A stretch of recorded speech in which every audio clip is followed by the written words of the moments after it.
Live from the studios of Leader News Philippines, Errol Dakame of Kamaong Acero starts now!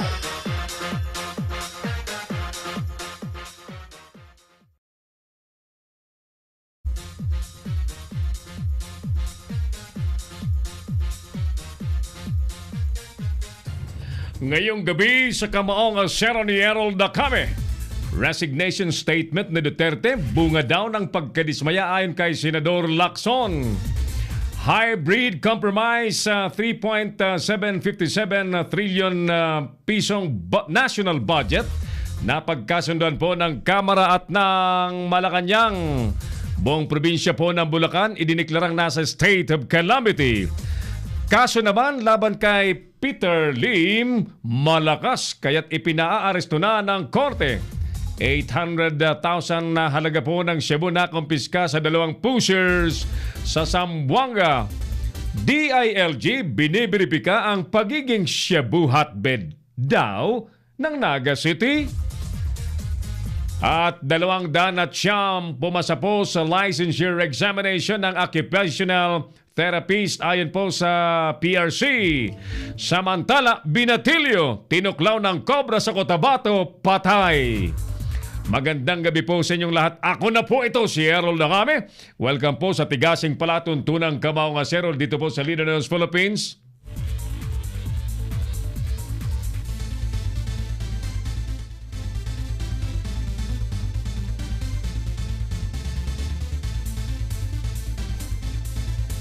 Ayan.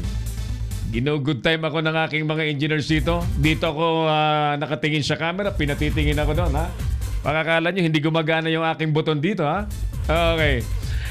Araw po ngayon ng Wednesday, mga kapatid. 15 sa buwan po ng Agosto. Take note, 15 ngayon. Take note, 15 ngayon. 15 po sa buwan ng Agosto taong 2018. Ayan, at welcome po sa ating pang-Wednesday edition ng Palatuntunang Kamaong Acero. Sumasa inyo po ng live and on HD quality mula po sa studios ng Leader News Philippines. At tayo po'y napapanood ng worldwide. Yes, buong mundo. So, good evening sa mga nasa Pilipinas, nasa Asia Pacific, nasa Southeast Asia pala, nasa Canada, Australia, nasa Middle East, sa mga nasa US of A, sa lahat pong mga OFW na kanina pa ho naghihintay sa ating malaganap na palatuntunang Kamaong Acero. Kumusta po kayo sa ating mga kababayang patuloy pong nagsusumikap na buhayin po ng marangal ang kanilang mga pamilya, mga overseas Filipino workers abroad, at sa lahat pong mga matitinong Pilipino. Welcome po sa ating matinong palatuntunang Kamaong Acero sa Leader News Philippines. Ulitin po natin ang ating advokasiyang bit-bit ay ang mapalagana po ang mga panoorin, mga video, mga programang may katuturan, mga panoorin po sa online channel na may halaga at makabuluhan at kapakipakinabang tulad po ng palatuntunang Kamaong Acero. Well, tonight, ladies and gentlemen, our survey question. Tanong po natin sa bayan. Ang ating tanong po ay, ano ang masasabi po ninyo bayan sa resignation statement ni Pangulong Duterte? Ulitin natin, bayan, ano po ang masasabi ninyo sa resignation statement ng Pangulong Duterte? Si Errol Dakame, ang Kamaong Acero. Hi kay Crystal Vale. Hi Crystal, good evening. Kumusta po kayo sa inyong mga lugar at this very moment? Sa mga nasa Metro Manila, di ba ngayon pagka Miyerkules simbang baklaran. Yan. Sa mga Katoliko, simbang baklaran ngayon ng ang PEG. Miyerkules kasi, no? Pag Biyernes naman, simbang Quiapo sa mga Katoliko. Pero doon po sa mga Kristiyano, iba po ang schedule. At sa mga iglesia, iba naman po ang schedule. Sa mga Muslim na kapatid natin, iba naman ang schedule, no? So, depende po sa inyo po mga schedule. Alright, sige mga kaibigan, ulitin natin ang ating survey question, ang ating topic na pag-uusapan tonight. Ano po ang masasabi niyo bayan sa resignation statement ng Pangulong Duterte. No? Muli pong nagbitaw ng pahayag ang Pangulong Duterte sa harap po ng mga militar at pulis na siya po ay nag-iisip na lamang na magbitiw sa pwesto, mag-resign, ika nga, dahil sa hindi raw masawatang korupsyon sa gobyerno. Si Errol Dacame, ang Kamaong Asero. Hindi masawatang kurakutan at ang paglagana po ng drugs sa ating bansa. Of course, naiintindihan po natin sapagkat ang Pangulong Duterte, alam natin na naiinsulto ng todo dahil centerpiece program niya po ang war on drugs. And yet, abang sabit ko nga po sa inyo, makunan lamang ng sachet o ilang gramo po ng shabu ang isang suspect. Marami pong pagkakataon na natutodas na po at lumalabas sa balitang wala ng buhay at nakatimbwang na lamang sa mga kalsada. Pero dito po sa mga nangyayari sa atin, tuloy ang kurakot, tuloy po ang drugs. Tuloy nakapagbitiw po ng salitang Pangulo. Nag-iisip na raw lamang siyang magbitiw sa pwesto. Alright, oras natin mga kapatid, 6 minutos na po makalipas ang alas 7 ho ng gabi. Report na muna ang ating ratsadahin sa ating palatuntunan at syempre buhay namanong mag-ulat sa gabi pong ito ang ating respetadong anchor, broadcaster ng Leader News Philippines at iba pang mga major networks para sa balitang hindi daw ho nagkasundo sa intelligence gathering at tila baga bulag sa isa't isa. When it comes to intelligence gathering, ang PIDEA at ang BOC,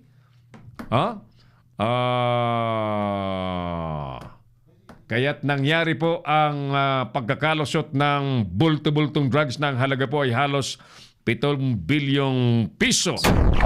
Si Errol Dacame, ang Kamaong Asero. Detalye, alamin na natin sa report ni partner Gani Ore. Parang Gani, magandang gabi sa iyo. Pasok ka. Naniniwala si Congressman Ace Barbers, chairman ng House Committee on Dangerous Drugs, na nagkaroon ng kakulangan sa intelligence sharing ang Bureau of Customs at ang PIDEA, kaya't maaaring nakapuslit ang sinasabing 6.8 billion pisong halaga ng shabu. Sa ginanap na Broadcasters Forum sa Quezon City, nilinaw ng kongresista na wala pang ebidensya at mahirap pang mag-assume dahil posibleng ibang kontrabando ang nakapasok sa magnetic lifter at hindi shabu. Ayon pa kay Barbers, plano ng kanyang komite na magsagawa ng ocular inspection sa warehouse na pinagdalhan ng magnetic lifter sa GMA Cavite. Nauna rito, nagpaliwanag ang mga opisyal ng BOC sa posibleng dahilan kung bakit hindi na-detect ng x-ray machines ang shabu sa loob ng magnetic lifter. Ito manoy dahil nakabalot ng aluminum foil at plastic at iba pang material para maitago ang ilegal na droga. Para sa Kamaong Asero, nag-uulat Gani Oro, Leader News Philippines. Si Errol Dacame, ang Kamaong Asero. Maraming salamat paring Gani Oro sa report na yan. Ano man po ang dahilan, ano man po ang pwedeng sabihing rason, ang katotohanan po ay naipasok na ho ang bulto-bultong drugs sa Pilipinas. Si Errol Dacame, ang Kamaong Asero. Michael Caico, ang sagot niya kagad sa ating survey question na ano ang masasabi ng bayan patungkol po sa resignation statement ng Pangulong Duterte. Ang sagot niya ay joke. Joke, sabi niya. Erlinda Silvano Cañedo, good evening, Sir Errol. Watching here in Cebu City. At ang sagot niya naman ay ni Ma'am Erlinda Silvano Cañedo, sana totoo na. Si Errol Dacame, ang Kamaong Asero.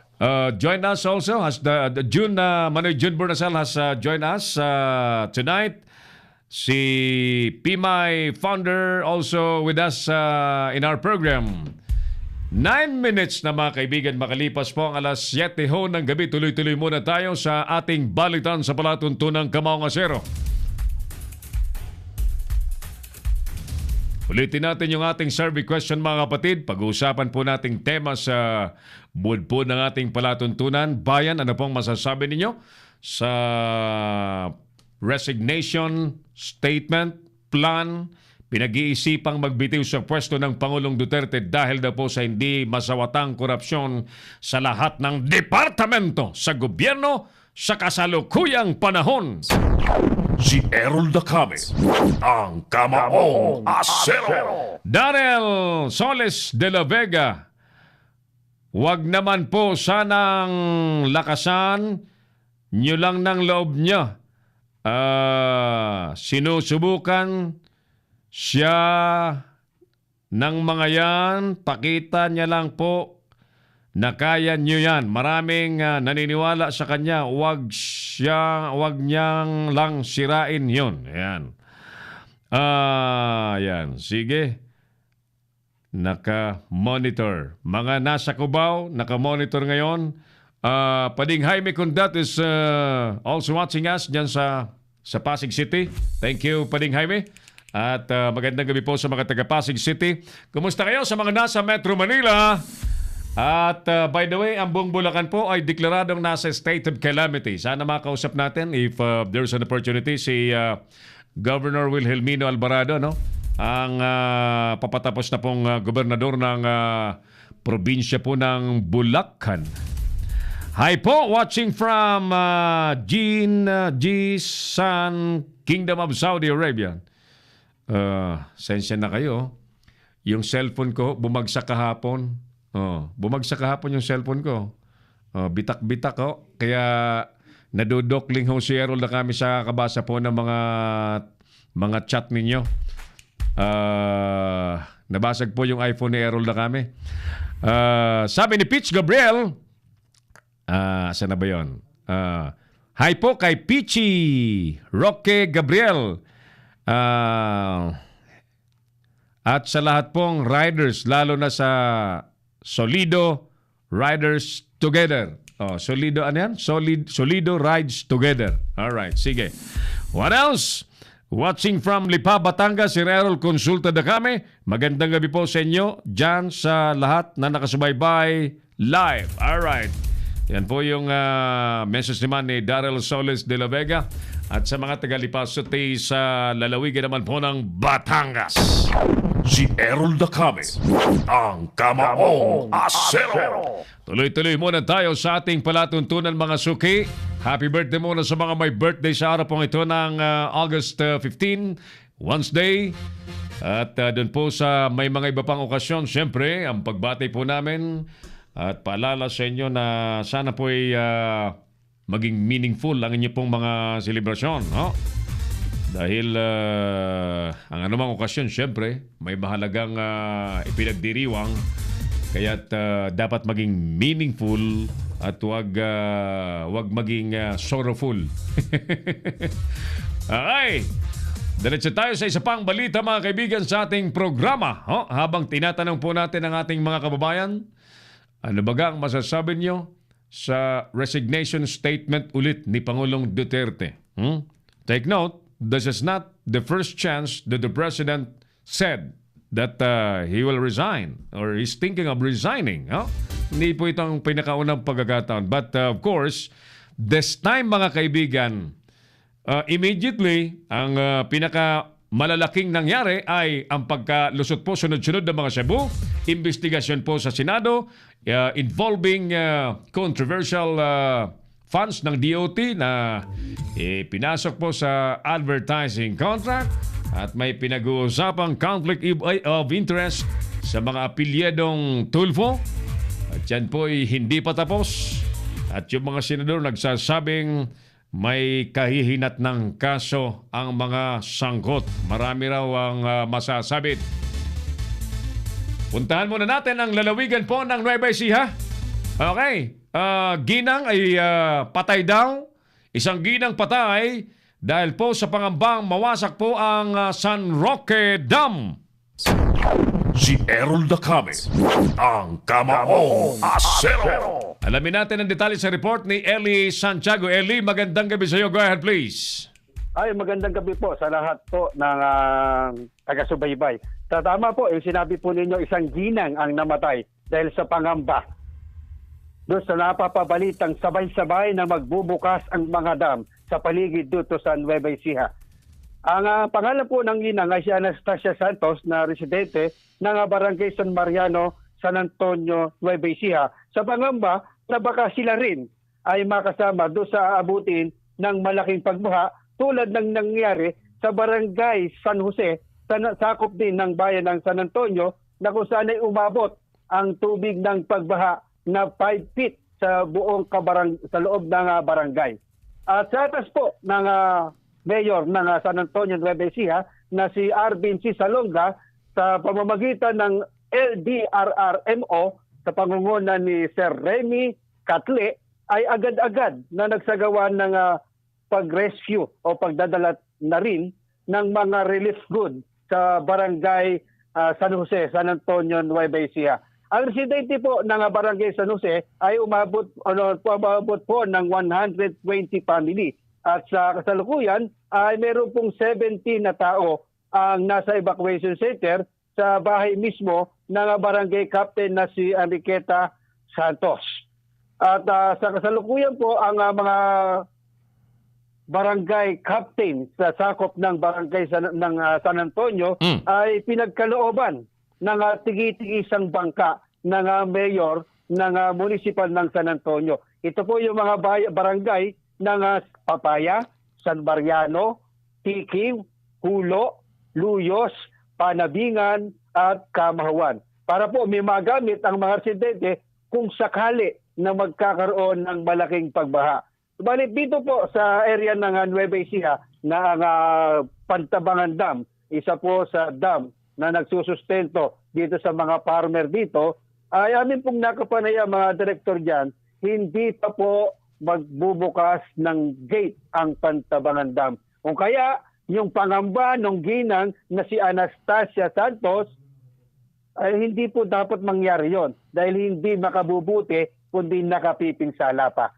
Ayan lang muna po yung aking report mula po rito sa Nueva Ecija. Ako si Eli Santiago reporting sa Leaders News Philippines. Si Errol Dacame, ang Kamaong Asero. Maraming salamat, Eli Santiago live mula po sa Nueva Ecija. Kumusta po kayo dyan sa mga taga-lalawigan po ng Nueva Ecija? Magandang lugar po yung Nueva Ecija. Dahil nga lamang po pagka ganitong malalakas ang pagulan, sa dahilan na ang Nueva Ecija po ay, di ba, tinatawag po yung rice granary. Ang kalakhang Nueva Ecija po ay bukid.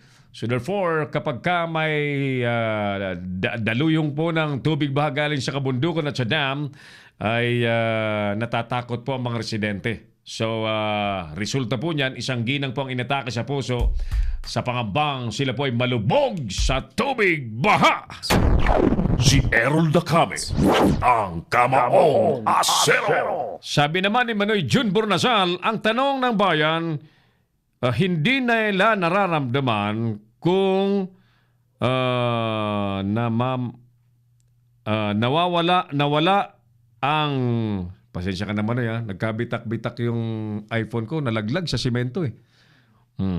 Nawawala ang drugs dahil, lumala ang drugs dahil mas sa halos 3 dekadang pinabayaan ng mga naging leader, presidente, tao lang ang nawala at namatay. Ayan. Yan nga eh. So, but just the same mga kaibigan, lumalabas na kahit masigasig po ang Presidente Duterte, talagang lantaran at patuloy pong pinalulusutan ang kasalukuyang gobyerno kung sino man yung mga tarantadong yan na nagpapalusot kay Pangulong Duterte na nagresulta tuloy sa feeling ng Pangulo parang ang dating sa kanya inutil, parang he's failing. Parang hindi niya raw magagawa yung kanyang pangakong linisin sa drugs, linisin sa korupsyon ng bansa. Ay nakapagsalita ang presidenteng magbibitiw na lamang siya sa pwesto. But you know, wala pong imposible. Sa totoo lamang, wala pong imposible. Na kung magandang layunin, na linisin po ang gobyerno sa korupsyon at sa drugs. Basically, ang paglaganap po ng drugs ay corruption pa rin ang ugat po niyan eh. Sapagkat hindi po lalaganap ang illegal na kontrabandong yan kung wala pong mga protektor. Kung wala pong mga protektor. So, ang bottom line pa rin yan ng drugs na yan ay korupsyon pa rin. Mga kaibigan, oras natin, 20 minutos na po makalipas ang alas 7 ng gabi. Tuloy pa rin tayo sa report at sa mga reaksyon ng ating mga kababayan. Pabati daw muna ang Giovanni's Restaurant sa Cubao. Owned and managed by Ma'am Vicky and Sir Wani. Good evening po sa mga kumakain sa masarap na Giovanni's Restaurant na pag-aari ni Ma'am Vicky and Sir Wani. Yan, masarap yata ang mga ano dyan eh. Mga specialty, na kung dyan, or yung nasa nila, nasa menu, etc. Kami, mahilig din kaming kumain eh. Ayan, mahilig din kaming kumain pagka may time eh. Anyway, sige, ayan. Pading Mario Coprada nasaan ba si Pading Mario? Nasa Kuwait ba siya? Parang nag-iba yung audio ko. Saglit, ilipat ko ha. Saglit lamang. Lipat natin yung... Ayan, mas malakas dito. Thank you. Okay, so... Pading Mario Coprada, nilipat ko yung audio headphone. Nanonood ako, sabi ni Primong Joel Brocales Prime. Kumusta ka dyan sa The Mix Restaurant dyan sa Barangay Estrella sa Guadalupe, Makati City. Ayan, doon po sa mga malapit lamang po dyan, nasa Makati lamang po, pasyalan niyo po ang The Mix Restaurant ni Primong Joel at ni Primang Evelyn Gardi Brocales. Masarap po dyan ang halo-halo at iba pang mga pagkain na si Primong Joel mismo ang may pakana niya, no? So, hindi ako makagawi-gawi basta-basta. Hindi ako makalayas-layas sa studio. Anyway,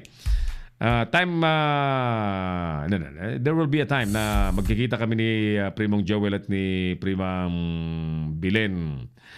Mag-resign na daw sana ang Pangulo, sabi ni Manoy June, dahil sa napakaraming korupsyon at drugs. Subalit, naalala niya na Vice President pala si Leni Robredo, wag na lang daw, tuloy na lang niya ang laban. Ayan, no. Pero I think kaya niya naman niya na labanan basta talagang tutuhanang laban talaga. Walang sasantuhin. Kasi pagka may palulusutin, may makalulusot. Ang dapat talaga dyan, yung kanyang pangakong kahit ka mag-anak, kahit ka pamilya, di ba? You know what I mean? Pagka sinabing kahit ka pamilya, sabi niya naman yun eh. Wala siyang sasantuhin. Ayan. So, pag yan nangyari, ay talagang baw na baw tayong lahat sa ating presidente. Sapagkat alam nyo, sa isang matibay na leader, yung word of honor, napaka-importante. Kasi kung maraming salita at ibang nangyayari sa gawa, mag-iisip ang taong bayan. So, sige. But in this case, mga kaibigan, alam nyo, ramdam po natin ang frustration ng presidente that kung gaano katindi ang pagpupursige niya na pagandahin ng Pilipinas, talagang may mga tao pa rin na kasama niya mismo. Kasama niya sa gobyerno mismo. Napagkatiwalaan niya. Definitely, napagkatiwalaan niya. Ayan. Ang kasabwat, kasangkot, inutil, incompetent, na hindi makasabay sa kanyang gustong mangyaring mas magandang Pilipinas. Si Errol Dacame, ang Kamaong Asero. Watching from Doha, State of Qatar, sabi ni Pading Mario Coprada. Nasa Qatar pala si Pading Mario. At si Mading Imelda Parom dyan sa Pasig City. Kumusta si Pading Arnel? At yung inaanak ko, yung ihada ko, Madi. Ano tabing pangaran nga ni kang ihada ko? Nakula na yung ihada ko. Bihira man kami maghilingan. Right, may report pa tayo, no? Gawin tayo muna sa Senado ng Republika ng Pilipinas. Ready na yata si partner Jojo Sikat, ano? Alamin natin ang mga nangyari po sa Senado sa araw pong ito sa report ni partner Jojo Sica. Si Errol Dacame, ang Kamaong Asero. At exactly 25 minutes after 7, tawagin natin ang linya ni partner Jojo. Habang nanonood din sa atin si Cristina Santiago Constantino. O yan. Gandang magandang gabi sa grupo, sa pamilya ni Cristina Santiago Constantino. May nais lang hulihin si Sir PRRD na korap sa kanyang gobyerno. Remember he is brilliant man. Ingat ang sasakay sa kanyang tactical kumakalaban sa kanya sa napailalim. Ayan. Kasama niya mismo ang nagpapahamak sa kanyang programa. Yes, nasa tabi niya lang, nasa paligid niya lang. Kaya't nangyayari ang mga ganito na nagre-resulta po sa frustration ng presidente. Alright, live po galing sa Senado si partner Jojo Sica. Si Errol Dacame, ang Kamaong Asero. Parang Joe, magandang gabi. Ano ang mga naganap dyan sa Senado ngayong araw? Parang Jojo. Go ahead. Naputol ulit, oo. Naputol. Balikan natin. Alright, ulitin natin yung ating tanong sa bayan ngayong gabi. Ano po ang masasabi ninyo sa pahayag na magbibitiw na lang sa pwesto or resignation statement ng Pangulo dahil po sa hindi masawa-sawatang kurakutan sa gobyerno at ang pagpasok ho ng drugs sa ating bansa. What can you say about that? Mga opinion po ninyo ang nais po naming marinig, mga kaibigan. Kaya't ilike po ninyo ang ating FB page ng Leader News Philippines at mag-comment po kayo sa ating subject matter tonight. Yan po ibabasahin natin. Rick Reyes, mabuhay ka, Kamaong Asero. Rick Reyes, people's tonight watching from Florida, USA. Ayan, Rick Reyes, kumusta mga taga Florida, USA? Mga taga People's Tonight. Yan, mga kasama natin, kaibigan sa People's Tonight. Si Errol Dacame, ang Kamaong Asero. Let's get back to our communication lines sa Senado ng Republika. Nariyan na si partner Jojo Sigat. Partner Jo, magandang gabi sa'yo. Go ahead. Parang Jojo. What's happening? One more time. Parang Jojo, magandang gabi. Yaw pumasok.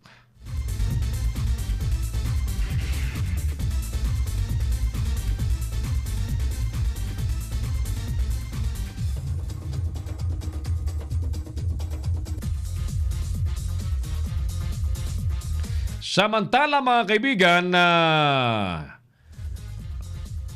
as of alas 5:48 po ng gabi, patuloy pong nakararanas ng mabigat at napakalakas na ulan na may mga pagkidlat, pagkulog at talagang napakalakas na hangin na yan nga, may thunderstorm ang Isabela. Yan, mga bayan po ng Delfin, Albano at Santo Tomas. Yan po ay tatagal daw po ng kalahati hanggang 1 oras. Ayan. Ang naturang lagay daw po ng panahon ay mararanasan sa lalawigan po ng Isabela, Cabagan at Quezon at sa probinsya po ng Kalinga, sa Rizal Municipality at sa Tabuk City, which may also experience the same weather condition in 30 minutes to 1 hour daw, sabi po ng Pag-asa. Ayan. Nandiyan na si parang Jojo? Walay pa. Sige, ibigay muna natin itong weather update natin sapagkat napakarami pong naperwisyo ng karding-karding na yun eh. Yung karding talaga. Kaya pagka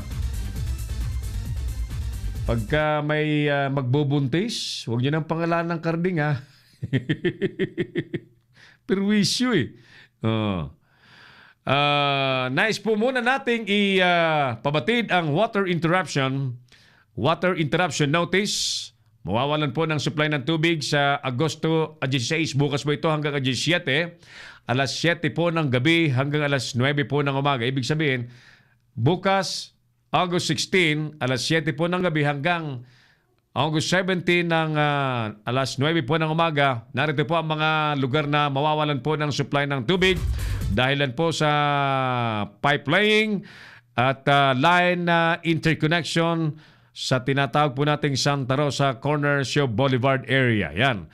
Mandaluyong sa Wakwak, Mauway, Addition Hills, Highway Hills. Saan na ba yun? Barangay Malamig, Buayang Bato, Barangka, Ilaya, Barangka Itaas, Barangka Ibaba, Barangka Drive, Plainview, Pleasant Hills, Hulo, at sa Pasig naman, Ugong, Urambo, Pineda, Bagong Ilog, Kapitolyo. Ang mga binabanggit ko po, mawawalan po ng tubig bukas po ng alas 7 ng gabi hanggang alas 9 po ng umaga ng 17. Bagong Ilog, Kapitolyo, San Antonio. Sa San Juan City naman, Green Hills, Addition Hills, Little Baguio, Pasadena ba yan? Corazon de Jesus, at West Crame. Ayan. Sa Quezon City naman, mga mawawalan po ng supply ng tubig bukas ng alas 7 ng gabi hanggang 9 o'clock ng August 17. Bagong Lipunan, Kaunlaran, Horseshoe, Valencia, Immaculate Conception, San Martin de Porres, Ugong Norte at Pinagkaisahan. Si Errol Dacame, ang Kamaong Asero. Yan po yung mawawalan po ng supply ng tubig dahil po sa pipe laying. Samantala, sa Lalaw, nandiyan na ba? Sige, balikan natin itong mga water interruption notices natin. Bilang public service, puntahan muna natin ang live report ni partner Jojo Sica. Si Errol Dacame, ang Kamaong Asero. Okay, sige. Unahin natin si Parangani at this time. Balikan natin si Parangani sa kanyang report. Ano ang kanyang report?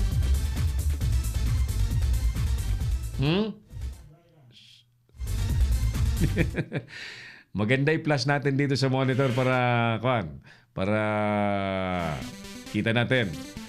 Sige, papasukin na natin si Parangani. Nagbabalik sa kanyang report. Parangani, magandang gabi sa iyo. Go ahead. Magandang gabi, parang Errol. Maraming nahuling single. Buti na lang tayo hindi tayo nagpapanggap na single at kaya hindi tayo nahuli. Ayun. Umabot na sa halos 3,000 yung mga motoristang single ang na-apprehend ng MMDA sa unang araw ng dry run ng controversial na high occupancy vehicle, itong HOV traffic scheme sa EDSA. Dry run pa lang ito pero ang dami nilang nakitang nagsosolo, nag-iisa, at wala pa namang apprehension. Pero yung nahulikan ng kanilang mga CCTV camera, isinama na rito yung mga naispatan ng mga traffic enforcer na solo lang ang nagmamaneho sa EDSA.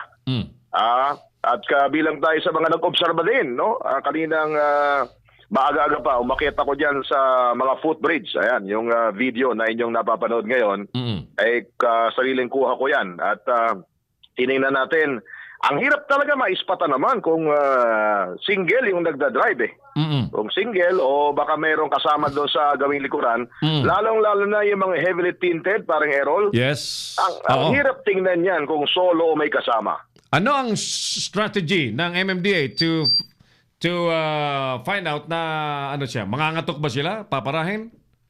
So far, yun nga, ang hirap din nilang ipaliwanag kasi so far, wala pang apprehension. Yung no contact policy pa lang ang kanilang ipinahiiral. Yan. Titingnan, pag naispatan ka ng CCTV, i-record yung plate number mo, tapos padadalang ka ng summon. Pagdating ng summon sa'yo, ipaliliwanag mo raw. Linawin natin ito dry run pa lang, no? Sa August, kailan ang implementation ito? Sa next week pa ang implementation yan. Ano nga yan? Policy na nagbabawal na? Bawal na solo lang. Magsolo sa sasakyan. solo sasakyan. Yung tinatawag nilang High Occupancy Vehicle o HOV Traffic Scheme sa EDSA. Yan. Sa batay sa MMDA regulation ukol sa HOV sa EDSA, ang mga sasakyan na tanging driver lamang ang sakay ay bawal dumaan sa EDSA mula alas 7 ng umaga hanggang alas 10 ng umaga. Rush hour. At alas 6 hanggang alas 9 naman ng gabi tuwing weekdays. Monday to Friday yan. Yan. Pero wala mo ng multa-multa ngayon, wala mo ng huli-huli, dry run muna sa mga violator. At inililista daw muna ng MMDA, traffic enforcer, yung plate number ng sasakyang lumabag dito sa HOV traffic scheme na ito. Pero may malaking problema ang MMDA para Errol Dahilan sa nagpasa ng resolusyon ngayon ng Senado. Ewan ko na-report na ni paring Jojo Sikat. No? Ano yan? Yung mga senador ay nagpasa ng resolusyon ngayon para suspindihin ang mga itong HOV na ito. Kabilang sa mga lumagda ng resolusyon sa Senado, si Senate President Tito Soto at mga 5 pang senador, kung di ako nagkakamali. So, ang hirap nga naman kasi, kung manghuhuli ka at papara ka at para sitahin yan, edi magkukos din ang traffic. Okay. Kung no contact policy naman at ibabatay mo lang sa video, padadalang ka ng summon. Pero may mga exception naman, di ba? Exception. Doktor halimbawa, doktor na tatakbo sa kanyang pasyente, no? At may mga emergency. Doon ka magpapaliwanag sa MMDA, pero abala yon, Pangerol. Abala yon para i-explain mo yung side mo para hindi ka lubusang ma-penalty o matikitan. Parang may component na kulang dyan, ano? Kasi ang ultimate spirit niyan sana ay sumakay ang mga taga Metro Manila sa mass transport system. The problem is the government has nothing to offer than what the people have right now, yung kanilang private vehicles. Kung mag-MRT ka naman, pipila ka ng paghahaba-haba, ay aabutin ka ng ulan.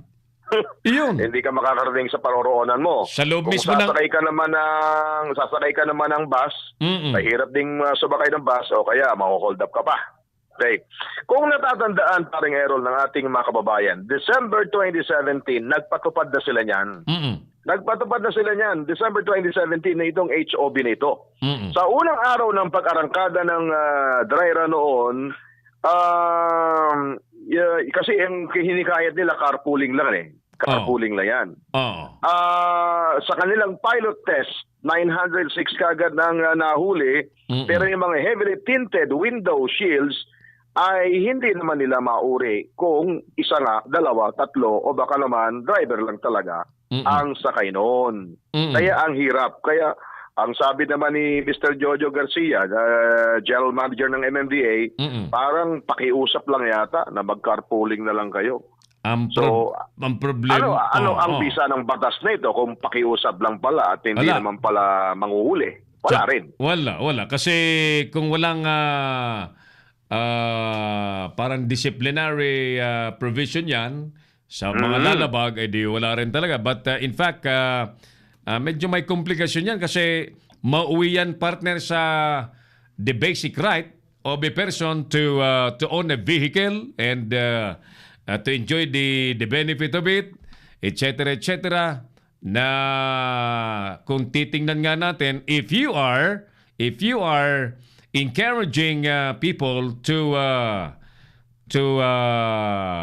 use other mode of transportation other than private vehicle at magsusolo ka lamang, wala naman ngang maituturo na pwedeng gamitin ng taong bayan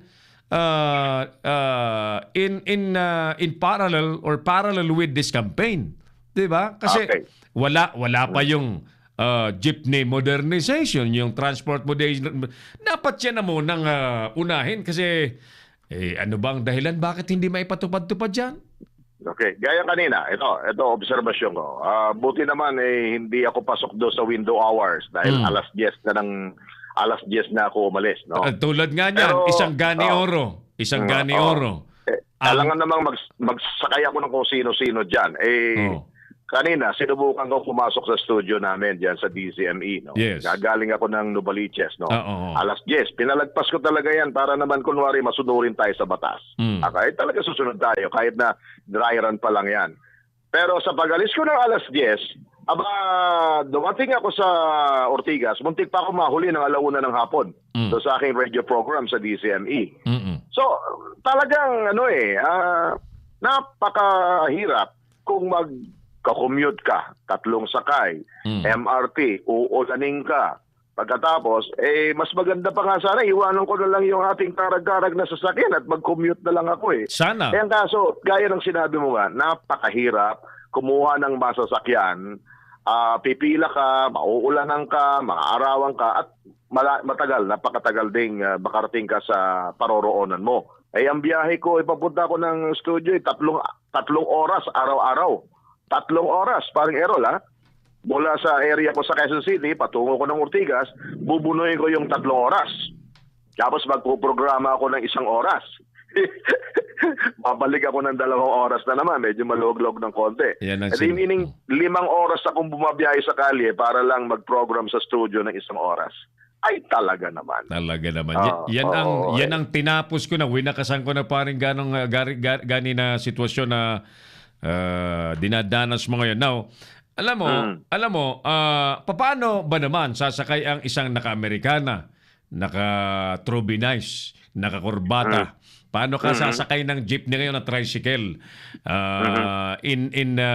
parang in replacement of a private vehicle to discourage nga yung parang solo ko lang sa sasakyan. If the quality of the transportation in Metro Manila is really not really that convenient and okay sa lahat, di ba? Talaga. Yeah, baka naman kung yung mga binagay mo transportasyon, mag-jeep ka, mag-bus ka, yung kahit nga FX, hindi ka pwedeng mag-Amerikana doon dahil pagsakay mo, dikit-dikit kayo, para kay sardinas. Sa pagbaba mo, luray-luray ka na. Ang tawag ko dyan, partner pag sumakay ka sa mass transport na available, ang pagbaba mo para kang ginahasa, parang gani. Pagsakay mo, amoy melon. Ha? Bagong paligo ka, amoy melon ka. Pagbaba mo sa panonoran mo, amoy durian ka na. Akala ko melong amoy ka na. Melon ka na amoy. Melon ka na amoy. Pagsakay mo, amoy melon. Pag-uwi mo, pagdating mo sa opisina mo, melon ka na amoy. Melon ka na amoy durian. So, kamo may resolusyon na ang Senado suspending this HOV program policy. Nag-file sila ng resolusyon. Base naman sa mga natatanggap nila at palagay ko, paano kung yung senador ay susunduin ng kanyang driver? Yes.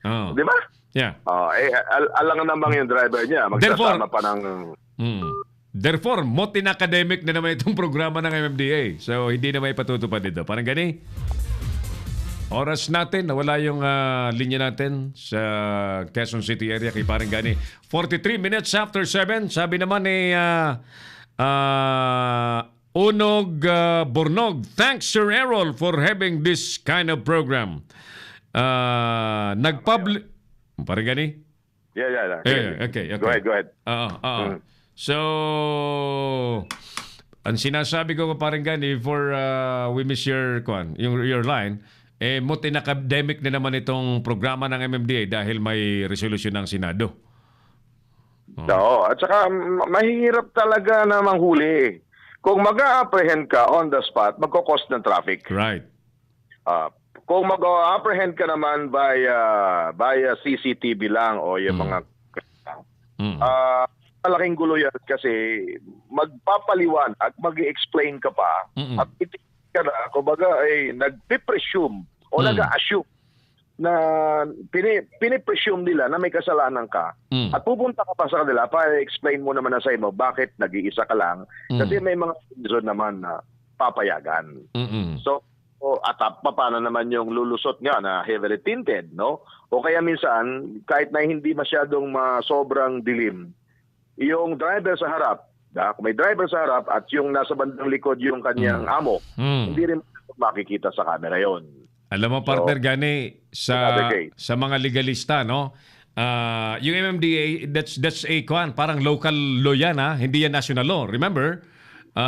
And as against to a national law na basic rights of a citizen to own a car, and that's a basic right. So, which will prevail? Pag yan ang ginamit ng isang magpapaliwanag, edi tsugi yung local policy ng MMDA.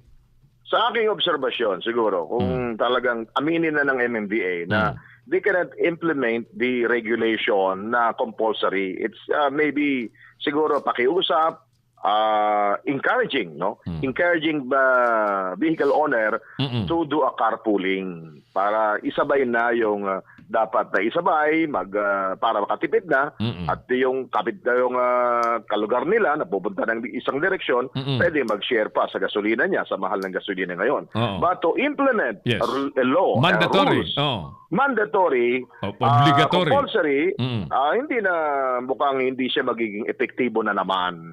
Kasi baliwala yung batas na yan. Marami ring palusot mangyayari dyan. On the other side, parang gani, pinupuri pa rin natin ang MMDA, naghahanap siya ng solusyon. Ang DOTR walang kaimik-imik sa dilubyo ng trapiko sa Metro Manila. Oo nga. Sa araw-araw na ginawa ng panahon, nandiyan pa rin yung mga bottleneck at saka yung dinadaanan ko araw-araw na pinakamalawak na lansangan sa buong Pilipinas. 18 lanes, Commonwealth Avenue, 18 linya lahat yan, nagta-traffic. Doon ka magtataka. Pinakamalawak na kalye, ang problema kasi dyan yung mga choke point o yung mga bottleneck. Tama. Yung 18 lanes, biglang-bigla, magiging 2 linya na lang. Luluwag na naman ulit, magiging 10 linya, babalik na naman sa 2 linya. So, ang nangyari, choke points o tinatawag ng bottleneck. Dami-dami ng ginawang traffic summit, parang gani. Ang dami ng suggestion ng taong bayan at mga eksperto, bakit hindi pinatutupad? Ay, nako. Okay, sige. Tayo mag-oobserba at magsasuggest na rin tayo. Maraming salamat, parang Errol. Yan buwang may ulat natin sa ating obserbasyon sa EDSA. Ito po si Gary Oro, nag-uulat para sa Leader News Philippines. Si Errol Dacame, ang Kamaong Asero. Maraming salamat, paring Gani Oro. 47 minutes makalipas po ang alas 7 ng gabi. Yung ating survey question, mga kapatid, ano pang masasabi ninyo sa resignation statement ng Pangulong Duterte na ang sabi niya ay nag-iisip na lamang daw siyang magbitiw sa pwesto dahil sa nangyayaring hindi masawatang kurakutan sa paligid niya, sa gobyerno, sa lahat ng departamento at ang pagtuloy pong pagpasok ng bulto-bulto bilyong-bilyong halaga ng shabu sa ating bansa. Pastor Ram Gambawa sa Las Vegas. Magandang gabi, Pastor and Sir. Mamaya po ng alas 8:30, pwede na silang mag-start. Alas 8:30 siguro, para makapag-start ng maaga-aga ang Bible Gabi. Manoy John Bornasal, marami ng chairman sa MMDA, lahat nasira ang ulo. Hindi sila nagtagumpay until now. Isa lang ang solusyon, dagdagan ng mga kalsada o daanan ng mga sasakyan, sabi ni Manoy John Bornasal. Butch Arcangel, pakibati naman po si Miss Laura. Birthday niya po ngayon. Miss Laura, happy birthday. Maligayang kaarawan sa iyo, Miss Laura.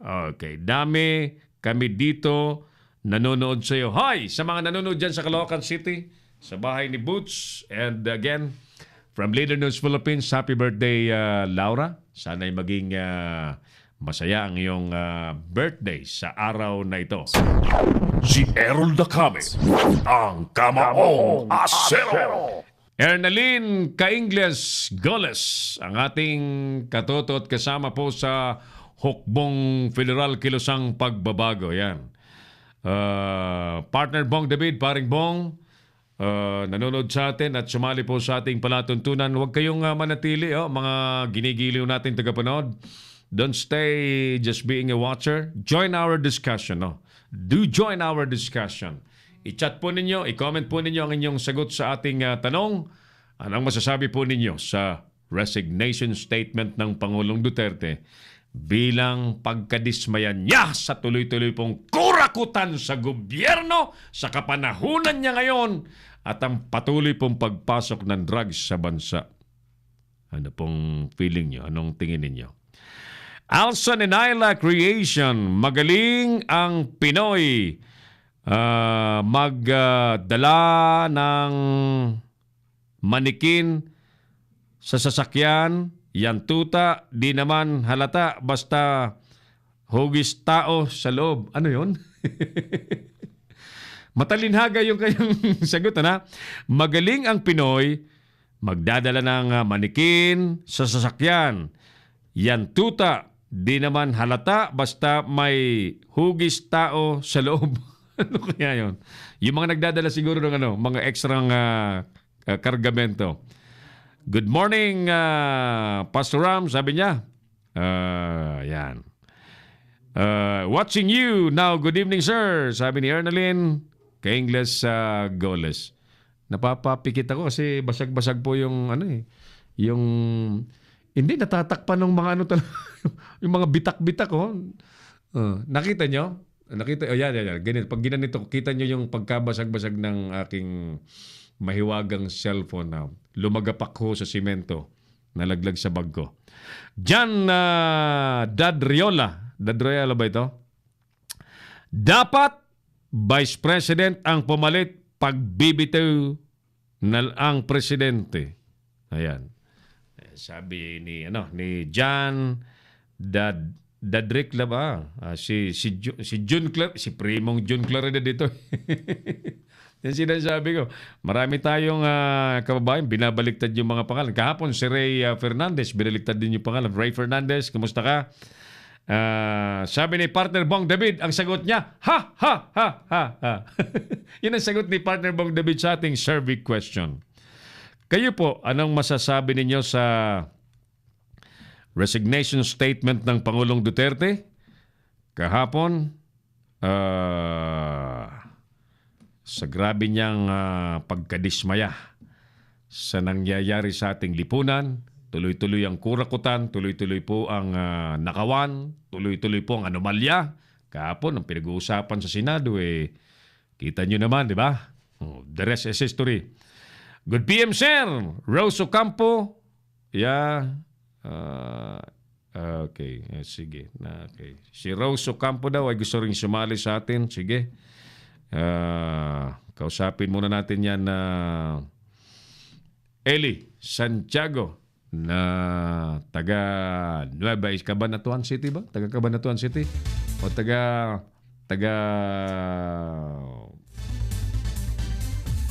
saan ba yung lugar ni Eli? Taga saan ka nga, Eli?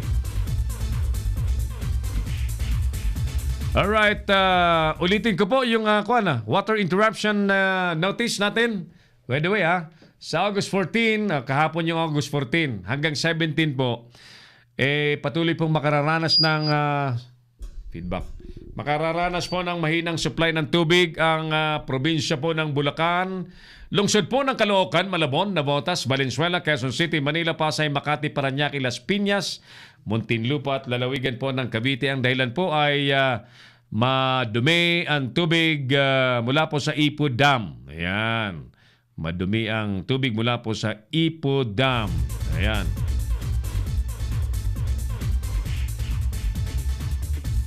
Alright, so sige.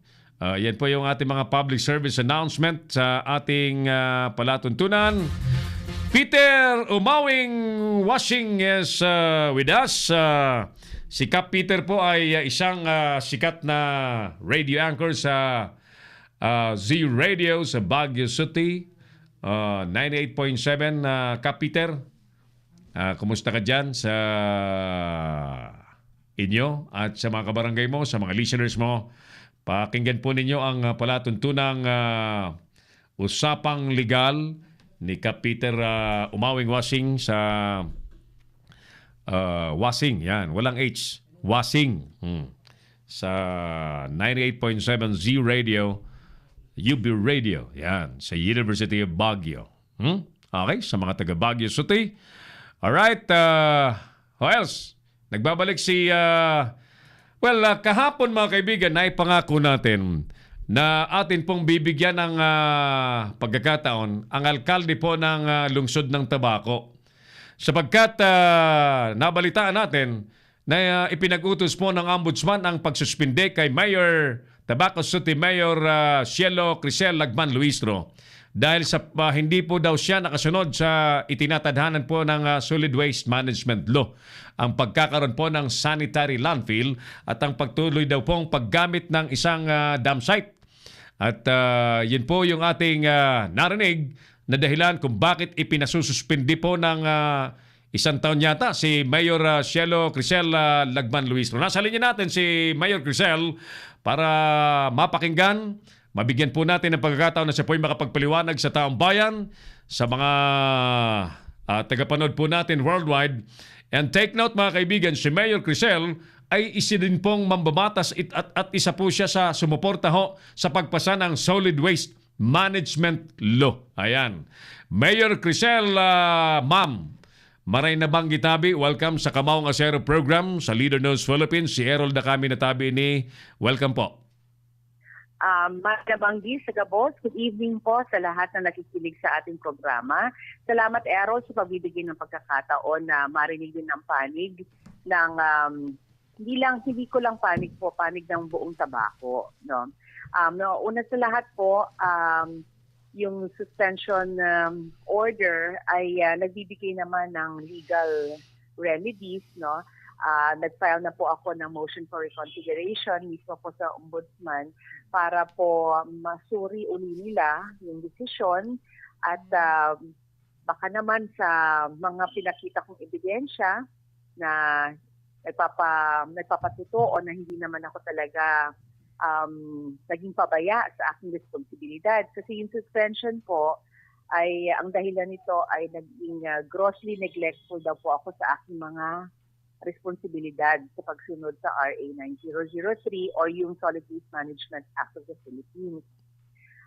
Pinakita ko po doon sa motion for reconsideration na hindi lang po single action ang tinitingnan, yung pag-close ng landfill, kundi yung series of actions na ginagawa mo para sundin ng batas. O Errol, ang pagsarado ng isang open dump site, kailangan meron kang paglilipatan na landfill. Hindi naman po pwedeng biglaan yan. Katulad ng nangyari po sa Payata, dito sa Quezon City. Nagsarado sila ng kanilang open dump site noong 2011 at naglumipat na sila sa isang sanitary landfill. Right. So, ang hindi ko maganda doon sa order ng Ombudsman, nung sinabi niya magsara ka na, binigyan lang kami ng 15 araw, 15 days to close. So, it was really impossible for any local government na magsarado just like that. Especially kung ang nage-generate na waste ng isang lugar, katulad ng Tabaco, kahit po fourth class city lang kami, nage-generate kami ng 42,000 kilos a day ng basura. So, saan mo ilalagay yan? So, it will create a crisis. Ang isa pong LGU, lalong-lalo na ang isang mayor, ang trabaho niya ay hindi lamang mag-pick up ng basura. No? Ang kanyang trabaho ay to make sure na yung health and sanitation ay ma-address din. Kaya kung hindi mo pipick upin yung basura kasi wala ka namang mapagtatapunan, so magkakasakit ang tao at kakalat yung sakit na yan. So kailangan timbangin mo rin. At sabi mo nga kanina, isa ako sa, what is ironic here, isa ako dun sa mga authors ng Solid Waste Management Law.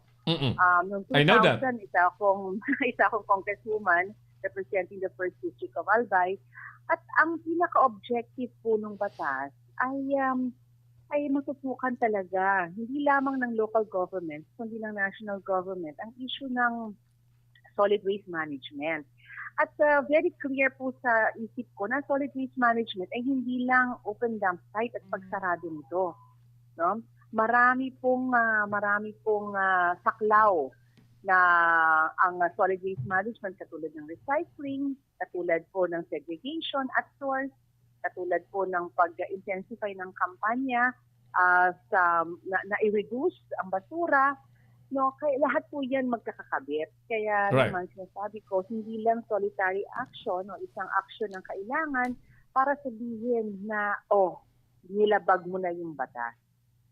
So, sa tingin ko po, sana makinig ang ombudsman dahil dapat lang i-encourage natin ang mga local governments at hindi yung tinatakot na may kaso kapag hindi ka sumunod. Kasi kung yan ang intention ng batas, natakutin lang, mukhang panandalian lang po yan. Katulad ng fear na in-instill natin para sumunod, for instance, sa mga traffic signals. No? Susunod ka kasi takot ka na mahuhuli ka. Pero hindi mo iniisip na dapat talaga sumunod ka ng traffic signals para maiwasan ang aksidente. No? So, napalagay ko dapat i-review natin ang batas. Ako na mismo na kasama doon sa paggawa ng batas, palagay ko dapat i-review na ang batas. Kasi Errol, palagay ko marami pa pong LGUs ang hindi nakapagsara ng kanilang mga dump sites sa talaang 2006 na petsa sa batas. So, marami pong lumalabag niyan ngayon. Huwag natin sabihin na lahat yan Nakasunod. suspindihin natin. Oo, at kung hindi makasunod, suspindihin. Ano pa mangyayari po sa ating gobyerno, sa mga local government, kung suspindihin Tama. sa mga mayor. Tama po. So, Alright. palagay ko, suriin po natin yan. Tama po, opo. Mayor, ang isang sa importanteng dapat maintindihan ng lahat na bilang isang leader ng lungsod, specifically ng Tabaco City, that you're not sleeping in your job, you're not just sitting down about the implementation of the Solid Waste Management Law or Act. Please tell us, ano na po ang mga naging hakbang ng Tabaco City Government Mayor to comply with this specific law, Madam? Yes, thank you so much, Errol, for reminding me kasi medyo napako ako doon sa decision lang. Yes, ma'am. Actually, ang hinihingi ng decision ay isarado yung open dump site. Opo. Pero nakasarado na siya March 2017 pa. So wala na akong isasara. Okay? Aside from that, magbubukas na kami ng sanitary landfill kasi ongoing na ang procurement process sa pag-establish ng sanitary landfill. At gusto ko lang na ipaabot sa iyo at saka sa mga nakikinig sa ating programa na hindi ho madali. Ang dami pong requisitos, ang dami requirements. May ECC, may geological studies, may impact assessment. Yes. Tapos aside from that, yung social acceptability. Yes. O kasi naman dito sa atin sige, magtapon ka ng basura basta hindi sa katabi ko o hindi sa barangay ko, not in my backyard. Right. So, pag ganyan ang ating pananaw, sino ba naman ang barangay talaga napapayag? Ang hirap talaga maghanap pa lang ng lugar na gagawin mong sanitary landfill. Ay sabihin na natin na highly engineered ang design nito. Ang iniisip pa rin ng tao, basura yan. Right. At ayaw ko yan dyan sa katabi ko. Bababa ang value ng lupa namin. Marami silang mga rason. At hindi lahat tatama. No?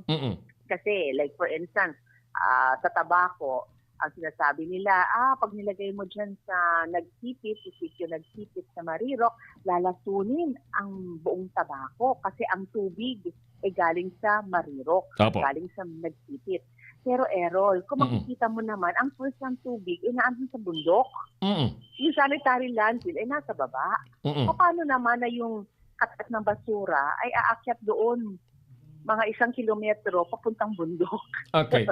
So, nakukuha niyo po, ang hirap lang talaga makumbinsi ng tao. Kaya yung social acceptability ay isa sa mga hindrances kaya medyo po protracted, napahaba, napatagal ang pag-close namin at ang pag-transition sa sanitary landfill. Opo, naintindihan natin yan at yung hirap nga po na ipaliwanag sa taong bayan, especially the barangay that will be the host of the sanitary landfill, ay isa po ang mindsetting nila, babaho ang kanilang barangay, magiging basura ng kanilang barangay. They haven't imagined instead na sila'y makakatulong na ang buong komunidad ay mas magiging maayos. Talagang mahirap, ano? Mahirap sa panig po ng Mag-convince, nanunungkulan. oo. Lalo't tatakutin pa yung mayor na, sige mayor, pag nilagay mo yan dito sa eleksyon, hindi ka na namin iboboto. Mga ganun Ano eh. nga nangyari sa akin 2010 at saka 2013 election. Oh, imagine that. Naging campaign propaganda pa to kontra sa akin. Opo. Kasi nga, lalatunin ko nga yung buong tabako. Kaya napakasaklap nitong nangyaring suspensyon na sinasabing wala akong ginawa. Oo. Na ako nga nakikipaglaban nito, Errol. Opo. Naglalaban ko kahit mas madali sana na tumahimik na lang ako kasi baka affected yung re-election ko, no? Opo. Mabuti naman at na-re-elect pa rin naman ako kahit Oo. may mga ganitong klaseng issue. Ang problema niyan lamang, Mayor Crisel, if the Ombudsman ordered the suspension for 1 year, tatama ito hanggang sa eleksyon na, madam. Na baka, Oo, baka pero wala tuwan-tuwa namang... baka tuwan-tuwa yung mga kalaban mo dyan sa politika. Well, kaya nga ang kailangan i-strategize natin kung anong gagawin natin. Yes. In case na mag-extend tong suspension, wala naman pong prohibition for me to run. To run, yes. Oo. Opo. Mayor Crisel. Hello, Mayor. Si Errol Dacame, ang Kamaong Asero. Naputol po yung linya natin kay Mayor Crisel Lagman Hello? Luis. Ayan, balik. Yes, opo, Oo, naputol po. tayo. Sorry po. So, ang pinag-uusapan natin that Kung may prohibition kung may na prohibition. tumakbo, kung may suspension, wala po. Wala naman. Kasi Wala naman. Wala po. Nga lang for sure they will capitalize it against you. Now kaya nga ang ating objective is to have you air your side, may paliwanag sa publiko na hindi natutulog ang isang Mayor Crisel sa isyong yan. May ginagawa, may aksyon. Nga lang, Actually, Errol, no, ang nangyari tuloy, hindi ako na ang sumasagot sa issue. Opo. Ang sumasagot na sa issue, yung aking mga constituents na nakita talaga first hand yung mga ginagawa ko. So actually, as we speak, ongoing yung kanilang inisyatibo na magpapirma, no, signature campaign para pagpapatunay na hindi talaga ako natutulog sa aking mga responsibilidad. Yes. At ano yung mga hakbang na ginawa ko para tugunan nga yung aking mga tungkulin, no? Isa na nga rito etong pagtugon sa RA 9003 or the Solid Waste Management Act. Tama po. Pero tama ka rin na siyempre kakapitalize ito ng mga kalaban sa politika. Pero para sa akin po, let us just allow the people to decide, no? Palagay ko sa pinakita ko naman na leadership, no, mag-engage naman po nila kung ano talaga ang kakayahan ng inyong lingkod. So sila pa rin po ang magdedesisyon yan. I agree with you. 2019. Ang problema nito, Errol, ay may iba pang mga LGUs na apektado at nag-aantay I nila know. kung ano ang mangyayari. I Alam know. ko, taga-Tiwi ka. Yes. Oo. And si Mayor Ami Villanueva ng Tiwi, kasama ko rin doon sa mga tinatawag ng ombudsman sa isang clarificatory hearing noong 2016 para ilahad po yung plano namin sa pagsara ng open dump site. Nauna lang po yung kaming tatlo, Daraga, Pulanggi at saka Tabako. So suspense pa. Nasa suspense mode pa po. Kung yung tatlo pang LGUs na kasabay namin, ang Kamalig, Ginubatan at saka Tiwi ay masasama rin. Pero on the other side, Mayor Crisel, this will pave way in convincing the barangay, supposedly to be the host of the sanitary landfill, na ito ang resulta kung sila'y patuloy na will not cooperate with you and will not open for the concept that they host the landfill. Sana naintindihan nila na dahil sa pagkontra nila, ito ang nagiging resulta at maging cooperative na lang sila. Sa ngayon po, mukhang cooperative na sila kasi na-issuehan na kami ng ECC or Environmental Compliance Certificate noon pa pong 2012. No? Ang problema lang, Errol, hindi po ako nakaupo noong 2013 hanggang 2016. Kaya natulog po yung programa. Pagbalik ko na naman ng 2016, nandiyan yung kaso. Opo, Kaya opo. I did not have material time to really move for the establishment of the sanitary landfill because of the very limited time given to me. Alright. So, Mayor Crisel, kami Yes. po ay magbabantay dito sa isyong ito na Sige po. nakaka-challenge sa inyong leadership. Kami po ay naniniwala na pinaglilingkuran nyo ng maayos ang Tobacco City. And Salamat po, Errol. the people deserve a good leadership just like with your leadership, Mayor. Ano? Nga lang sa politika talagang makulay ang politika at maraming challenges. Marami po talaga. At saka hindi na basta-basta po ang maging mayor. Apo. Ang dami po talagang hinaharap ng mga responsibilidad. Apo, Hindi apo. na po business as usual, kundi talagang dapat talaga you have to commit yourself to serving and following the law. Errol, masabi ko lang, hindi Apo. lang po MR ang aking final, no? Apo. Nag-file din po tayo ng injunction sa PA, sa Court of Appeals. That's good. Questioning, no? Why pagdating sa ombudsman, ang decisions nila on the administrative cases are executory pending appeal. Ang ibig sabihin, inaapila mo pa, no? Iaapila mo pa yung decision nila, yung sentensya mo, siniserve mo na. Mm-mm. Okay? Mm-mm. Kakaiba po yan sa ibang mga hukuman, sa Yes. ibang mga court, no? So, palagay ko po dapat i-review rin yan kasi katulad ng mga elected officials, ang elected officials may mandate ka na electorate ng inyong mga constituents. Right. So, napakalaki po ng kawalan, no? Kung nag-aapila ka ng isang desisyon, yung mismong desisyon na inaapila mo, hinahatulan ka na at yung parusa ay siniserve mo na Tama habang po. nag-aapila ka. Ayan, mahirap talaga yan na Mayor Grisel. So, we're with you. Kami po ay nasa likod mo lamang, Mayor Sige, Grisel. Errol. At Yes, thank you laging, so much. laging handa ang Leader News Philippines, ang programang Kamaong Asero na bigyan ka ng pagkakataong mag-communicate sa mga viewers, sa inyo pong mga constituents dyan sa Tobacco City to keep them informed of what the informations they need to know, especially pagpatungkol po sa paglilingkod po ninyo, Mayora. Thank you. Errol, isa pang singit lang. Ano? Go ahead, go I ahead. always want to see the positive side of things. Alam ko, Right. isa to ang crisis para sa amin, pero isang oportunidad din. Apo. Katulad ng sinabi mo kanina, baka mas makita ng barangay ang kanilang responsibilidad din sa solid waste management. Kasi ang pagkolekta po ng mga biodegradable o nabubulok at yung mga recyclable o nare-resikulo ay isang responsibilidad po yan ng barangay. Mhm. Oo, ang city at municipalities ang kinokollect lang po ay yung hindi nabubulok at hindi na-recycle. Ang tawag sa kanila ay residual waste. Right. Okay? So palagay ko ngayon mas magiging maintig ang partnership ng local government at ng mga barangay constituents para po naman mapakita natin na talagang sumusunod tayo sa Apo. batas. Noted. All right. Maraming salamat, Errol, sa pagkakataon. Thank you Mabuhay din. po ang inyong Mabuhay. programa. Mabuhay ka, Errol. Magandang gabi po at thank you so much. Magandang gabi. Maraming salamat po. Mayora Cielo Crisel Lagman Luistro, ang alkalde po ng Tobacco City. Si Errol Dacame, ang Kamaong Asero. Ito po ay may kaugnayan ho sa utos ng ombudsman na siya po ay suspendihin ng 1 taon dahil daw po sa hindi pagtupad ng city government sa tinatandhana po ng solid waste management law na ipasara yung dam site.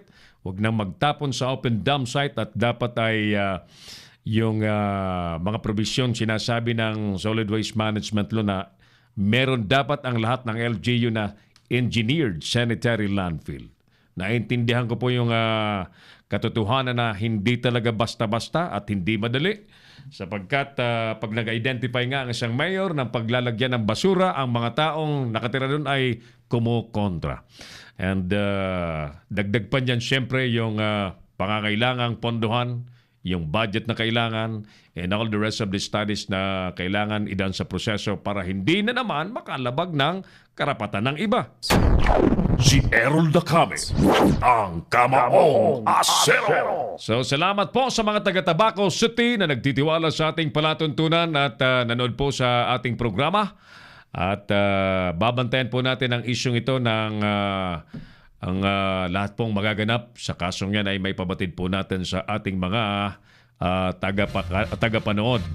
Oras po natin, 14 minutos na po. Makalipas ang alas 8 na po ng gabi. Kamaong Asero program pa rin po ang inyong pinanonood. Bati-bati ulit tayo. Sir Errol, greet po ako. Santa Irene Prosperidad Agusan Sur sa kanilang kapiyastahan sa barangay. Alright. Piyesta pala dyan sa Santa Irene. Saint Irene Prosperity sa English. Santa Irene Prosperidad Agusan Sur del Sur. Ayan. Happy fiesta po sa inyo. Hindi naman talaga mauubos ang mga droga sa ating bansa. Dapat yung puno ang putulin. Diba Primes? Si June Claridad po yun. Thank you, June. Manatili lang muna ang presidente natin. Kung di nagwo-work ang approach, ay itry ang another approach. Mataas na posisyon ang inuukupa. Huwag lang magpapadalos-dalos. Kailangan ng presidente ng advisor na maganda ang layunin sa bansa, hindi yung pasusunod lang, yung pasunod-sunod lamang. Ayan. Marami kasi mga sultant lang na amen ng amen, amen ng amen. Oh, ayan. Opo lang ng opo. Yes sir ng yes sir. Oh.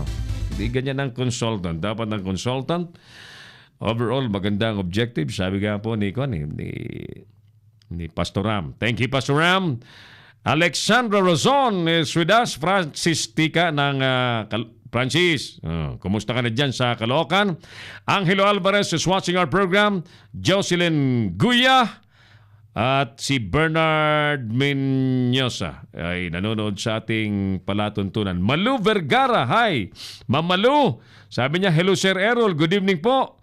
Diyan sa Kamaong Bakal family. Ayan, Kamaong Bakal na ang tawag ni Ma'am Malu Vergara sa Kamaong Asero. Mas maganda ang Kamaong Asero, Ma'am Malu. Mas matigas sa bakal ang asero. Bakal, ordinary bakal. Yan, talo ng asero. Ang asero talagang matigas. Yan. Okay, sige. What can you say, ladies and gentlemen? With the President's statement that she is thinking of parang he is contemplating of to resign, something like that. Parang gusto niya na lang magbitiw dahil po sa hindi masawatang kurakutan sa ating bansa, mga kaibigan. Ano po ang inyong masasabi? Sige, ipagpatuloy po natin ang ating programa. Pakitawagan nga natin si hindi makapasok si Ryan Zamora. May isang public service effort na ginagawa po ang Leader Knows Philippines sa pamamagitan po ng ating reporter na si Ryan Zamora. We have a complainant. May complainant po tayong si Mrs. Catalan na nagkaproblema po sa kotse na kinuha niya sa isang kasa na dumating ang pagkakataon na hindi niya nababayaran at ipina-assume balance sa iba. Yung tarantadong pinag-assume balance niya, ibinenta ho sa iba without her knowledge.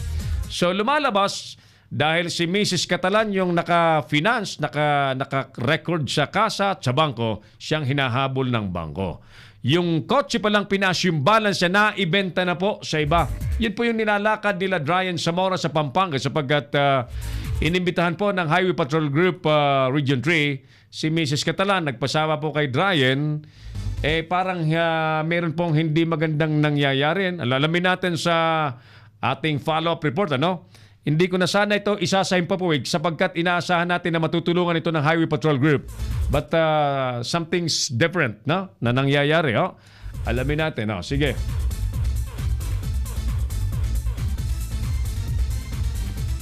tingnan natin kung anong nangyari sa public service effort ni Dryan na maalalayan yung complainant ng programa na si Mrs. Catalan, no? Establish lang natin yung ating linya sa Pampanga, sa Camp Olivas, Pampanga. Yan. Okay.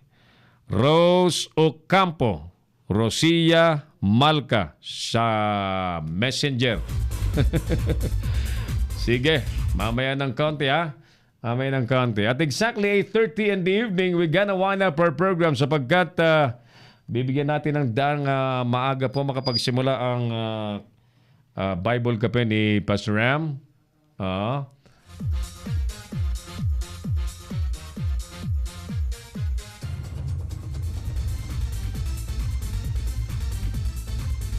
Muli magandang gabi pala at happy viewing, happy watching sa ating makasama sa Philippine Online Broadcasters Association. POBA.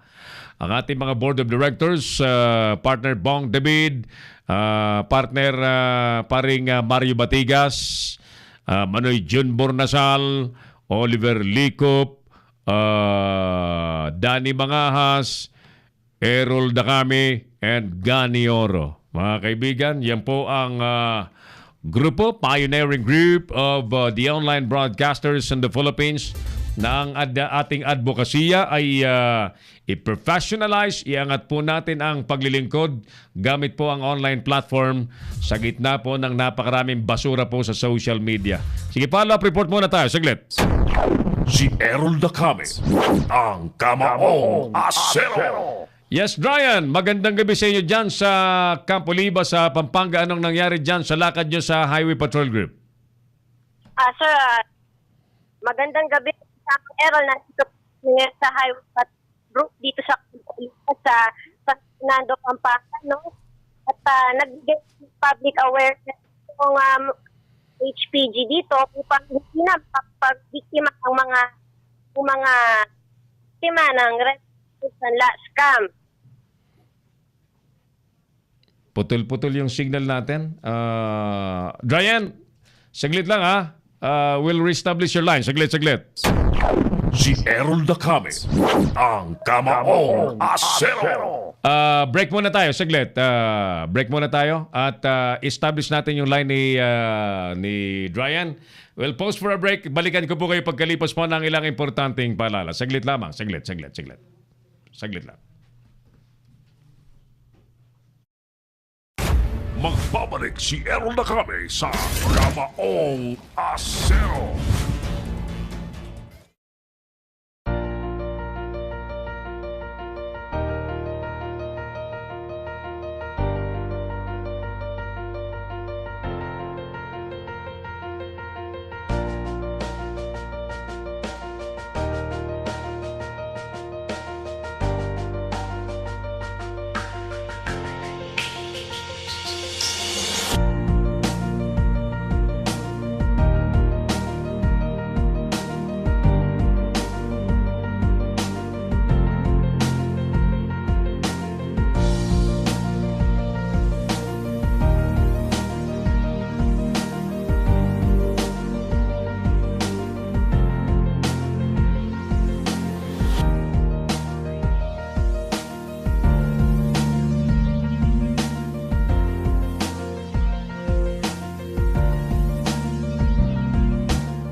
From the studios of Litter News Philippines, Errol Dacame of Kamaong Asero.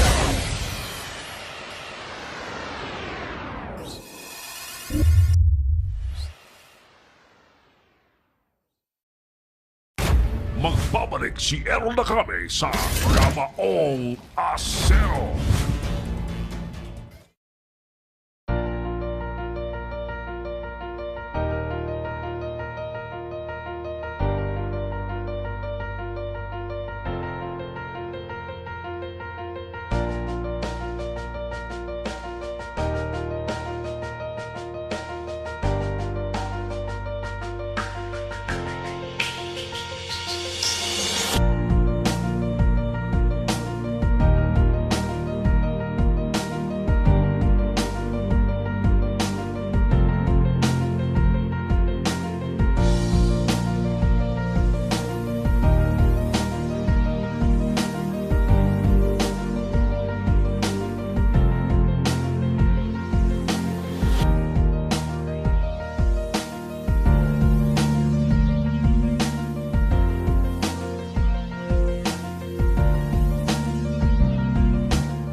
From the studios of Litter News Philippines, Errol Dakame of Kamaong Asero.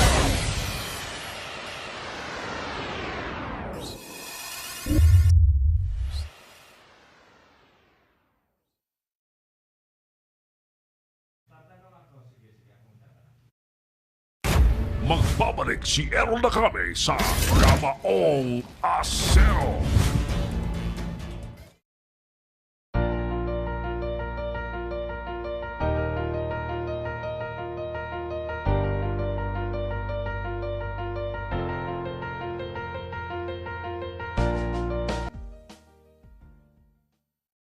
From the studios of Litter News Philippines, Errol Dakame of Kamaong Asero.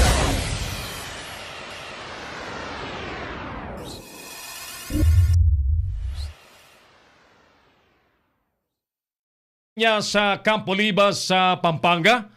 Follow-up report po natin sa public service nang nawawala pong kotse ni Mrs. Catalan. Ang sabi ay matutulungan po ng Campo Libas, Pampanga. Naroon ang ating kasamang si Dryan Zamora. Balikan natin. Dryan, muli magandang gabi sa iyo. Yes, sir. Na-recover yung sasakyan ni Catalan at nang dito sa street roll book. Dito sa San Francisco, Pampanga. So, yung coaching nawawala ni Mrs. Catalan ay nandiyan na sa Campo Libas at na-recover na?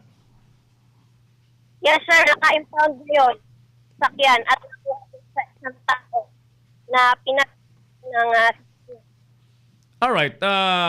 Ang pagkakaalam natin dyan ay yan ay pinaas yung balance niya sa isang tao at tila may nangyaring hindi magandang transaksyon ng tao at ibang tao. In the meantime, ang importante dyan, nandiyan na yung bihikulo at kailan ba yan pwedeng i-release ng Highway Patrol Group Region 3 para ma-surrender ni Mrs. Catalan sa bangko? Actually, sinusukan ang owner ng dahil Putol-putol, saglit ha. Putol-putol, hindi maintindihan talaga. Dryan, sorry, hindi maintindihan yung signal natin. Naka-speakerphone ka ba? Pwede bang wag mong i-speakerphone and you talk closely to the cellphone? Okay, sir. Okay. Wag ka na mag-speakerphone because you can still hear me kahit hindi ka naka-speakerphone. Alright. So, kailan ba, ang tanong ko ulitin ko, kailan ba i-release ng Highway Patrol Group yung bihikulo, yung kotse ni Mrs. Catalan para ma-surrender na lamang sa bangko sapagkat hindi niya nga kayang bayaran na? Ang sabi ng taga-HPG, si Mrs. Catalan, kay Mrs. Catalan, ang rightful owner siya ang may karapatan doon sa sasakyan. Yes. At anytime, pwede niyang makuha ang sasakyan kung kailan niya gusto.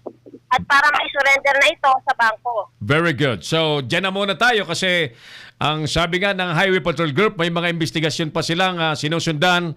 So, ilimit na lamang muna natin dyan na Dryan, what is important, successful ang lakad mo. Yes, sir. Alright, congratulations, Dryan. Mag-ingat ka dyan.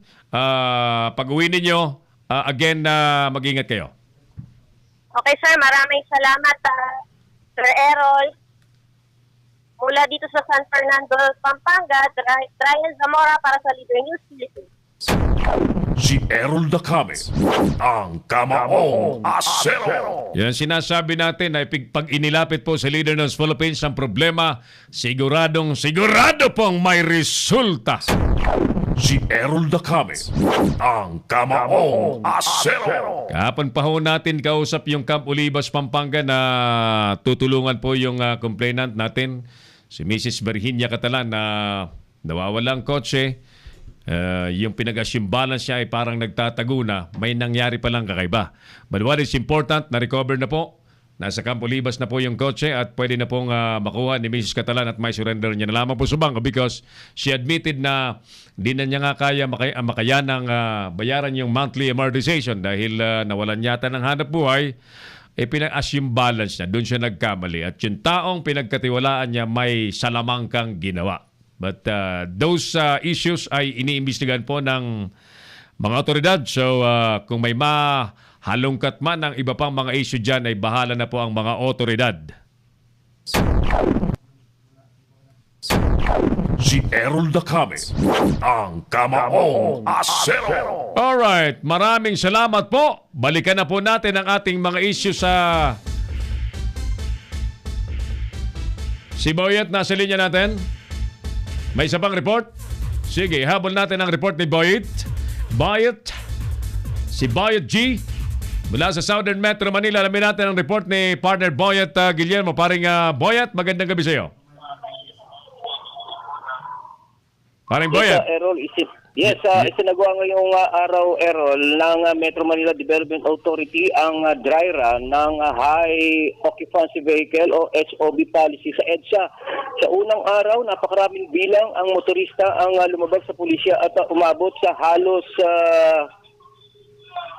3,000 motorista. Ayon kay MMDA General Manager Jojo Garcia, ang operasyon ay sinimulan kaninang alas 10 ng umaga at naitala nila ang kabuang 2,953 motorista ang nasita sa pamamagitan ng non-contact apprehension policy.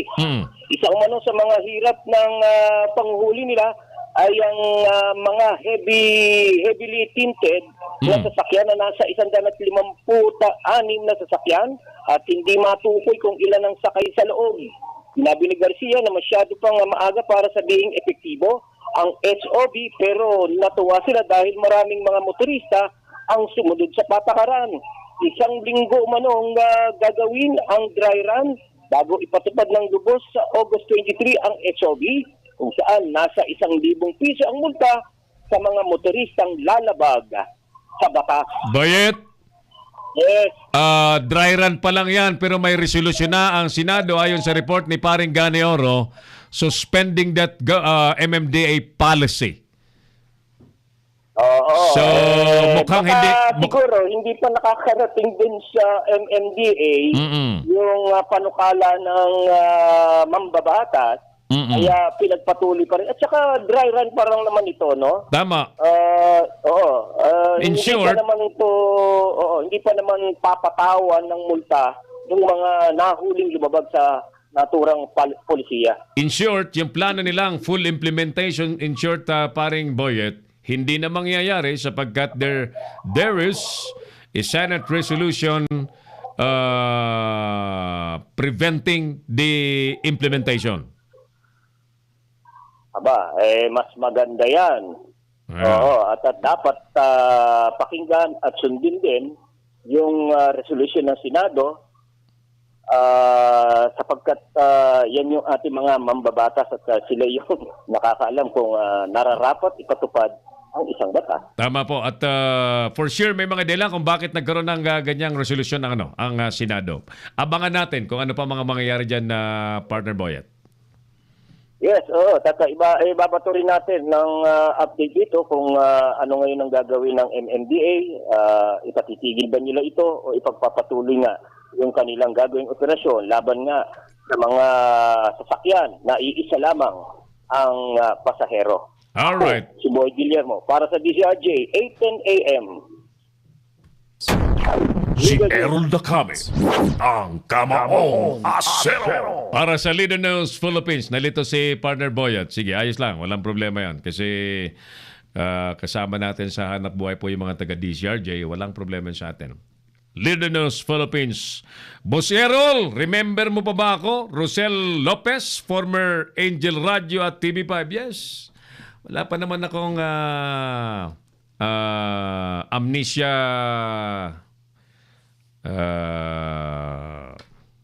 Rosel, yan. Wala pa namang amnesia. Ayan. Magkasama kami ni Rizal sa Angel Radio way back in 1997. Yan. 1997. Panahon ni Pete Cruz yun.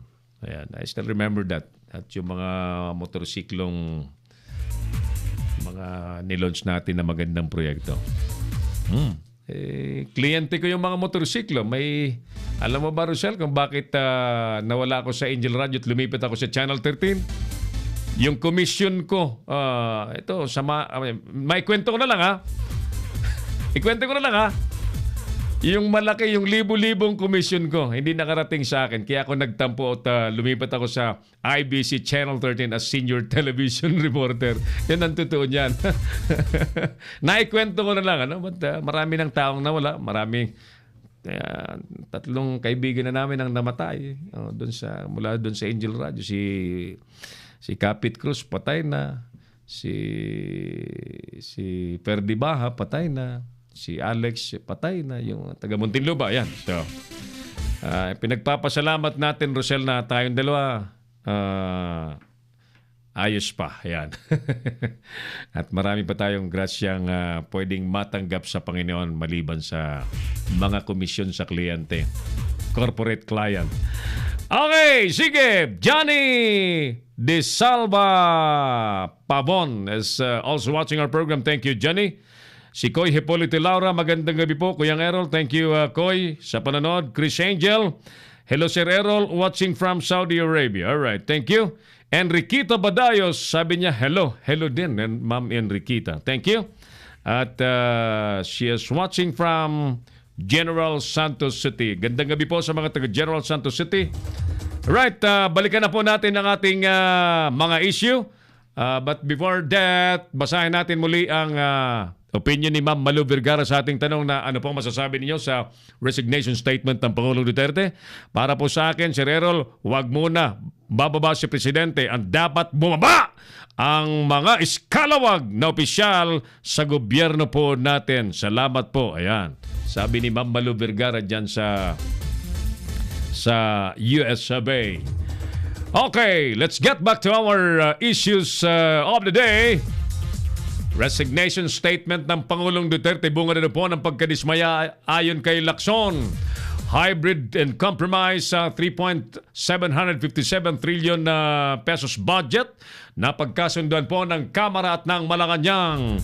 Buong probinsya po ng Bulacan idiniklarang nasa state of calamity. Kaso po laban kay Peter Lim, malakas daw kahit ipinaaresto na po ng korte. 800 pesos na halaga po ng Cebu na kumpiska sa 2 pusher sa Zamboanga. DILG, biniberipika daw ang pagiging Cebu hotbed daw ng Naga City. 200 pumasa po sa licensure examination ng occupational therapist ayon po sa PRC. At binatilyo, tinuklaw daw po ng Cobra sa Cotabato. Patay. Mga kaibigan, bago tayo sumagot sa ating survey question, nais po muna nating imbitahin ang mga manonood. Suportahan po ninyo ang operation na Bagyong Karding. Show it. Pakita mo sa screen natin. Tayo po'y magtulungan ang Heroes Alliance at iba pong mga grupo ng mga riders ay muli pong magtutulong-tulong. At iniimbitahan po namin kayong magpaabot din po ng inyong suporta. Magtulong-tulong po tayo sa Operation Bagyong Karding sa August 19, 2018 dyan po sa Barangay Malanday sa Marikina City.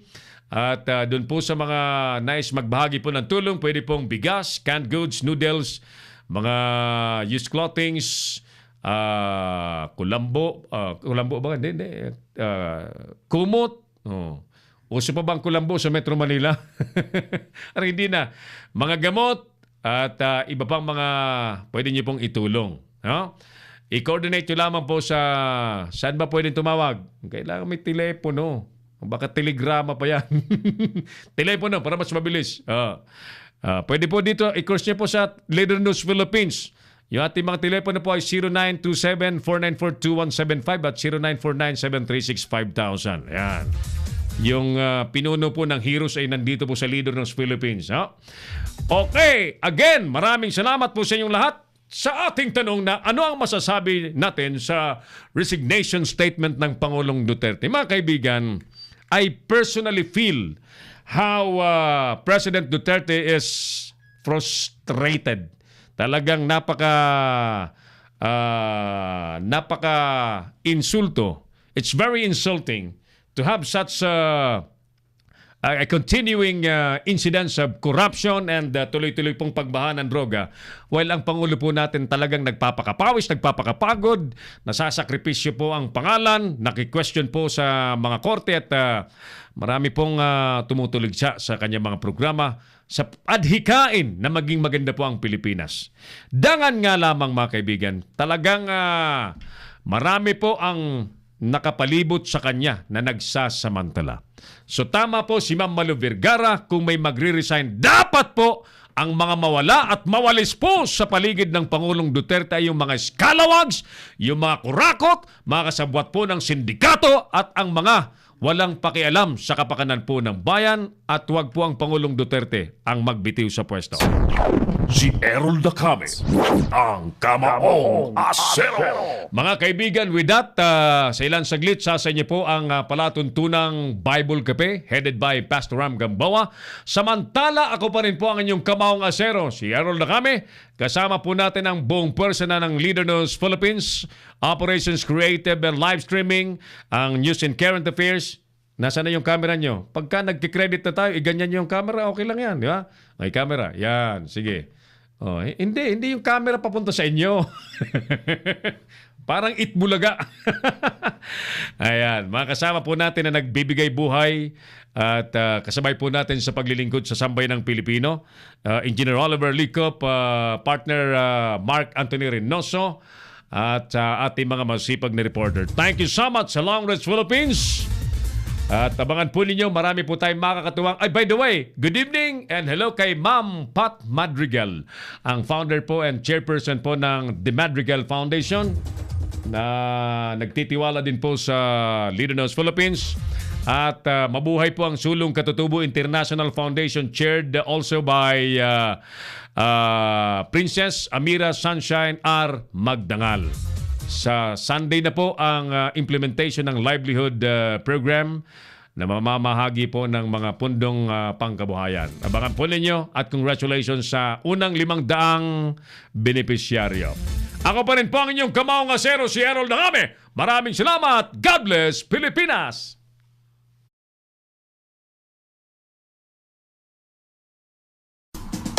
Inyong napanood ang mga batas na banat ni Errol Dacame sa Kamaong Asero. Abangang muli dito sa Leader News Philippines.